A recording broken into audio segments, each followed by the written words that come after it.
Bu siz GPP haqida ko'rgan videolarning eng foydalisi. Ma'lumot shunchalik foydaliki, bu videodan keyin o'zingiz samostoятельный sertifikat olishingiz mumkin. Bizning maslahatlarimizdan keyin ko'p aptekalar o'zlari samostoятельный sertifikat olib, bizga ko'p rahmat aytganlar bor. Bu videoni albatta qayta ko'ring va o'zingizga kerakli ma'lumotlaringizni oling. Unda savol berishingiz mumkin. Nima uchun bu videoni olyapsiz? Bu videoni olayotganimizning maqsadi siz o'zingiz sertifikat olishingizni xohlayapmiz. O'zingizni aptekangizga, o'zingizni jarayoningizdan kelib chiqqan holda sertifikat olishingizni xohlayapmiz. Ammo qanaqadir resurslaringiz yetmasa, vaqtingiz yetmasa, biz sizga sertifikat olishga yordam beramiz. Agar sifatli xizmat va kafolatli sertifikat olish xohlasangiz, bizga murojaat qiling. Biz sizga sertifikat olishga yordam beramiz va instrument beramiz. 9 oydan keyin inspeksion nazoratni mustaqil o'tasiz va 3 yildan keyin sertifikatingizni mustaqil olishingizga kafolat beramiz.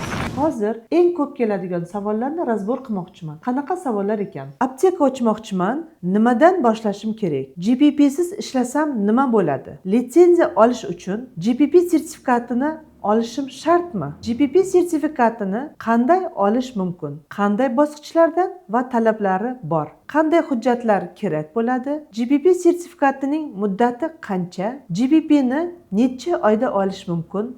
Javobgar shaxs kim bo'ladi? Direktor bo'la oladimi? Time kodlar pastda bor, bemalol o'tib ko'rishingiz mumkin. Boshlaymiz. Apteka ochish uchun nimalar qilishim kerak? Apteka ochish uchun qadamlar. Birinchi, lokatsiya topasiz. Lokatsiya topganingizda обязательно odamlarning proxodimisini hisobga oling. Chunki siz aptekani ochib bo'lgandan keyin savdo bo'lmasa, bu o'ta qiyin jarayon. Keyin firma ochasiz. Keyingi qadam hujjatlarni taxlaysiz. Dogovor arendi, kadastr, bular ham juda ahamiyatga ega momentlar. Provizor topasiz. Aptekani GPP talabiga muvofiqlashtirasiz. Sertifikatni olasiz, keyin litsenziyaga hujjat topshirasiz. Litsenziya olib bo'lgandan keyin apteka ish faoliyatini boshlaydi. Agar sizga yana ham chuqurroq ma'lumotlar kerak bo'lsa, telefon qiling, men sizga yo'l yo'rig'ini ko'rsatib beraman. GPP siz ishlasa nima bo'ladi?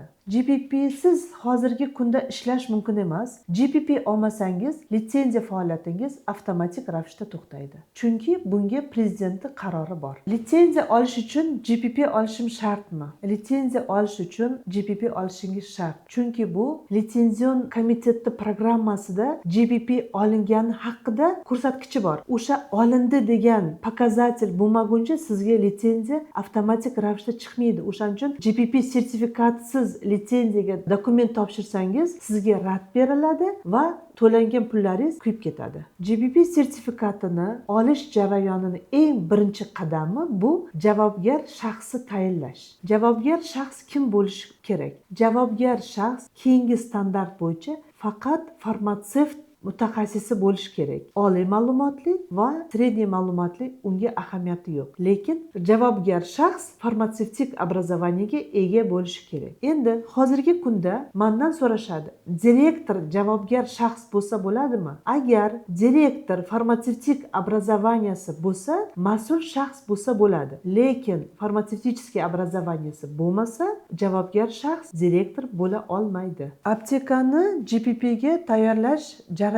Men sizga bitta ma'lumotni berib ketaman. Aptekani GPP ga tayyorlayotganda har bitta jarayon o'ta muhim hisoblanadi. Ko'pchilik menga zvonok qilib birinchi so'raydi. Siz kelib ko'rasizmi yo onlayn qilasizmi? Обязательно aptekani GPP ga tayyorlayotganda kimnidir xizmatini oladigan bo'lsangiz, offlayn ko'rishga yetmaydi. Потому что offlayn audit bilan onlayn auditda osmon bilan yerdek farqi bor. Offlayn auditda energo obmen bo'ladi. Sizni apteka tushunayotganini ko'ziga qarab turib bilsangiz bo'ladi. Sizni tushunyaptimi, tushunmayaptimi? Agar tushunmayotgan bo'lsa, yana ham savollarni berib, yana ham bilmagan ma'lumotingizni sizga xizmat ko'rsatayotgan agentstvodan, menejerdan bilsangiz bo'ladi. O'shaning uchun aptekani GPP ga tayyorlayotganda o'ta vнимательно bo'lib jarayonga tayyorlashingiz kerak. Asosiy talablar bu xonalar kvadraturasi, xonalar joylashuvi,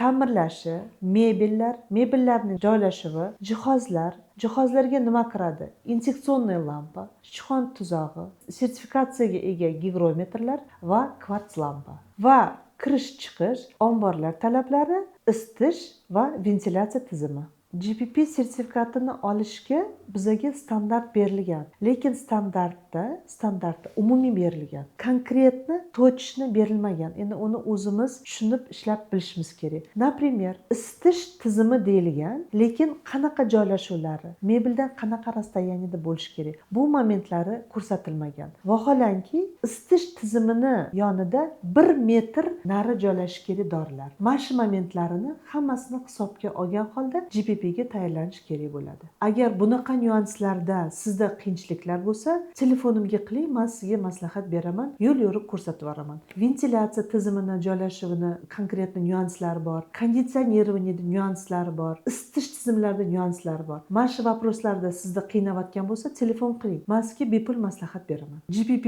olishga keyingi jarayon hujjatlarni ishlab chiqish. Qanaqa hujjatlarni ishlab chiqish kerak bo'ladi? Sifat tizimi qo'llanmasi, siyosat va maqsad, korxonangizning SOPlar reyestri, ya'ni aptekadagi har bitta jarayonga SOPlar yozilishi kerak. Tashkiliy tizim yozilishi kerak bo'ladi. Ya'ni sizni korxonangizda ishlaydigan mutaxassislar, har bitta mutaxassislarga lavozim yo'riqnomasi yozilishi kerak. Boya aytib o'tganimdek, aptekaning xonalarining kvadraturasi yetmasa, GPP sertifikati olinmaydi. Boshqa muammolar hammasini hal qilsa bo'ladi. Например, men o'zim Surxondaryoda Kaptarxona degan joy bor ekan. Hech qanaqa kanalizatsiya yo'q edi. Biz komandamiz bilan yechimini topdik va apteka birinchidan sertifikat GPP ga ega bo'ldi. Ya'ni har bitta muammoga yechim topsa bo'ladi. Agar sizni aptekangizda qanaqadir muammo bo'lib turgan bo'lsa, yechimini topolmayotgan bo'lsangiz, telefon qiling, men yordam beraman.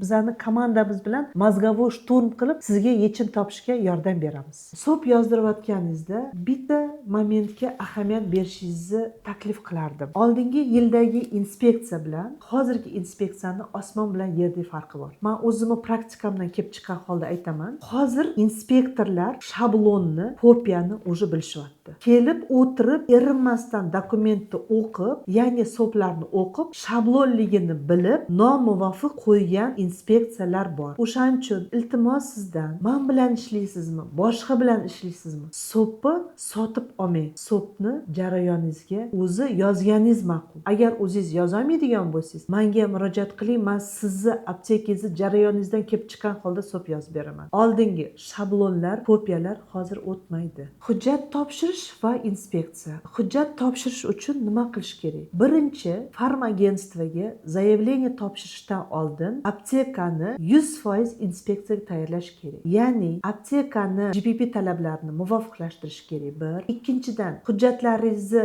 yozdirish kerak. Uchinchidan ishchilarni savol-javobga o'qitishga tayyorlash kerak. Agar mana shu faktorlarni hammasini qilib bo'lgan bo'lsangiz, farmagentstvoga zaявка beriladi. Zaявка berayotganingizda qanaqa hujjatlarni taqdim qilasiz? Kuzatuv xati, ariza, sifat tizimi qo'llanmasi va SOPlar reyestri. Oldin biz telegramlardan berardik, olib borib berardik. Hozir yangi programma chiqqan, o'sha programma bo'yicha zaявка beriladi. Aptekaga ключ beriladi, aptekaning o'zi zaявкасini topshirish kerak bo'ladi. Inspeksiyani o'tish uchun nimalar qilish kerak? Boya aytib o'tganimdek, aptekani GPP talabiga taxlaysiz, ariza berasiz. Ariza bergandan keyin farmagentstvo tomonidan sizga shartnoma qo'yiladi. Shartnomaga to'lov qilasiz. To'lov qilgandan keyin sizga inspeksiya keladi. Aptekangizni GPP ga muvofiqligini tekshiradi. Agar aptekangiz hamma talabga javob beradigan bo'lsa, birinchidan nomuvofiq o'tib ketasiz. Agar aptekangizda nomuvofiqlar topiladigan bo'lsa, inspektor tomonidan sizga